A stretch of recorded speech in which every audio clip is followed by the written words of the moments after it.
কড়াটা বসিয়ে দিচ্ছি। কড়াটা সর্ষের তেল দিয়ে দিলাম কিছুটা। মাছগুলো নুন হলুদ মাখিয়ে রেখেছিলাম, কাতলা মাছ। তেলটা গরম হয়ে গেছে, মাছগুলো দিয়ে দিচ্ছি। মাছগুলো লাল লাল করে ভাজা হয়ে গেছে, তুলে নেব।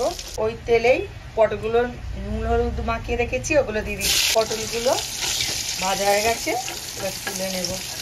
আলুগুলো নুন দিয়ে সিদ্ধ করে রেখেছিলাম, ওটা ভেজে নিচ্ছি।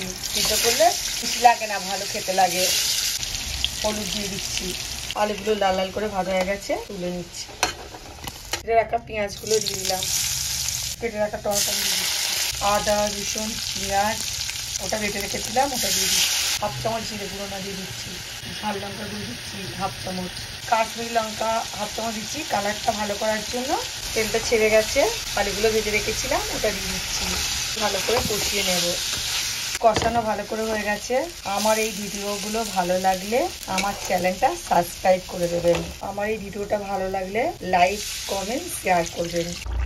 ঝোলটা ফুটে গেছে, পটলগুলো ভেজে রেখেছিলাম ওগুলো দিয়ে দিচ্ছি। মাছগুলো ভেজে রেখেছিলাম ওটাও দিয়ে দিচ্ছি। আমি এইভাবে করেছি, এইভাবে করে দেখবেন, দারুণ টেস্ট, খেতেও ভালো লাগবে। এক থালা ভাত এতেই উঠে যাবে, খাওয়া হয়ে যাবে। ওপর দিয়ে ধনে পাতাগুলো ছড়িয়ে দিচ্ছি। হয়ে গেছে, নামিয়ে নিচ্ছি।